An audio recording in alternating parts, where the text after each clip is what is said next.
one of the most beautiful restaurant here in Samal Island nga probably wala pa jud kakabalo. But before that, napamikwaon nga bisita. Gusto na mo sila isuroy po dito ba. Mahappy sila no sa lugar nga amo silang dalon. They are from Zamboanga. So, banimin ninyo karon. Gadala. Asa inyo video daw bida. Naka-green oh. Nami diri sa may Talisay. Kanang blue naka-hazard. Ay, te, dali natin. Nakitaan mo na mo. Wait lang. Mata na ta. Nandun ni si kauban 5 ka buok. Koy! Koy! Ay, ayo! Kining koy! May hapon.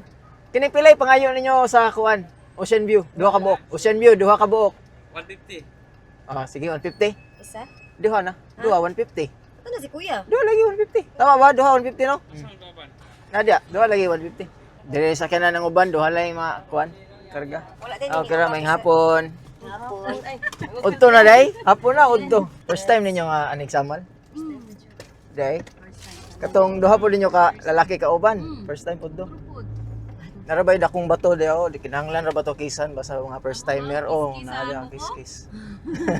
Wala di mo kuan day spare time nga para panglaag kuan ra gyud na business meeting gyud na day. Kauban, tuag Islarita.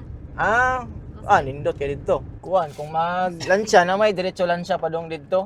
Nasa mga 1 ka oras po. Lansya. Na may lansya pa dong. Sa sakyanan. Ay, okay kayo. Ay, kung magdala sila pick up, mas dugay kay moagi pa sila diri sa Samal. Namanggoy diretso bangka pa dong didto. Bangka de. Sakay bangka, nasa mga 20 minutes siguro ang biyahe. Pero dili po ng bangka nga gamay. Medyo kuan siya, dako-dako siya kay pang pasahero man. Pero safety man siya, okay man ang mga bangka pa dong dito. Maana ni Samal di welcome. Sa Samal diri mo ni ang poblasyon babak. Pero dili ni ang sa tawag na Dili ang sentro. Dili ni sentro pero May mao ni pinakabibo. bibo diri sa Samal. Ang sentro nila kay Mingaw to sa unahan. Kay kuan mo gani, mo pinakaduol sa barge ba, mga pantalan, pinakaduol yun po ning access sa Davao ng mga tao diri kapuyo. Pero dili ni mo sentro. So na yung badya color coding gid niya. Basta baba kini yellow. Ah. By district man eh. Ang dito sentro kay blue. Kunya sa kaputian kay white. Ano pa daw sa inyo ha? Padong dito sa mua. Ay rent a car dire. Kay Mahal po. dili ra pod. 1.5. Ingna lang kog na kay ako yung mag-drive. Ay nagkuan po dai ka di ay. Nagakuan po kog rent a car. Nag-tour meet eh. Nagka-tour mi ba? Para to mga bisita din. Sila mo kunahon na kuan asa pa sila mo adto sa ilang sakyan. Kami na mo arrange sa mga natanan para ang ilaha mulangoy na lang sila dagat ya.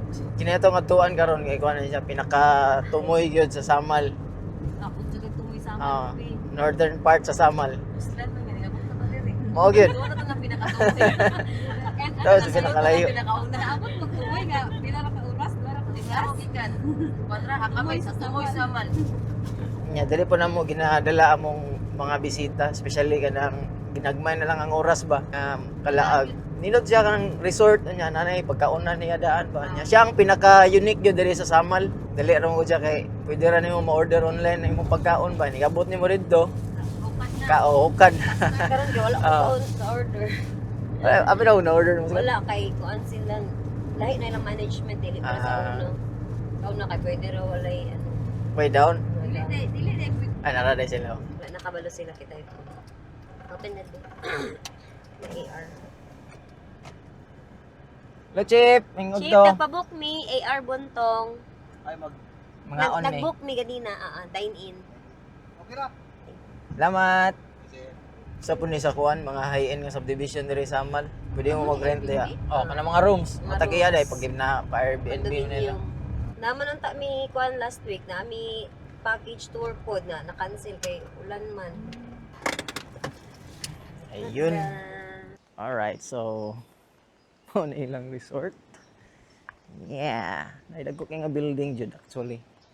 And sa kung pagkahibalo ginaparintahan ni sila as Airbnb. So maybe you can search about it. Kung asa mo maka-book og room diri sa Ocean View. So there na ilang dako kay nga swimming pool which napod sila ay White Sand Beach dira sa may unahan. Dako ang area and very peaceful. Lindot pod ang landscape. So there. Wala pa na ako na-experience og stay there. Hopefully someday makastay me diri sa Ocean View for just one night just to experience ba but how it feels like to be here na magstay.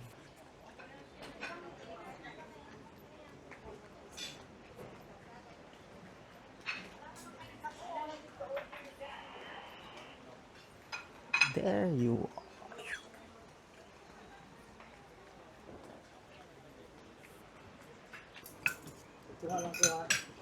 Init yung may kakam sa bawd sa dam. Sige, lagyan mo na kung saan naman Pwede ko mag-guys. Alam mo sa Davao, barbecue. Ha? Barbecue. Sus, no. Mo yun ay specialty sa Davao. Ay, oo, dito. Oo. Market. Bitaw, na mo sa Davao di. Silip na lang kadali ba? Gani. Sunod, tagtulok adlaw na, biyahe yun. Bakasyon ba? Dahil kwarta sir, no? Oh, nalay. Kung makabunalag, Macau. That's a wrap. We're going home na. Nagpicture-picture pa sila karon dito. And at the same time, nagulat mi sa Baobao. So, kung wala na mo sakyan diri sa Ocean View, pwede ra mo tawag, mo approach sa guard. And then sila na mo para dito sa taas do, mo kuha og bao-bao para mapanaog diri. So, diri na lang mo sa ubos maghulat. So, hopefully guys, if you visit Samal and if you want something unique pod nga maniud to mo, why try and visit Ocean View here in Ilihan. Yeah, that's it. Cheers.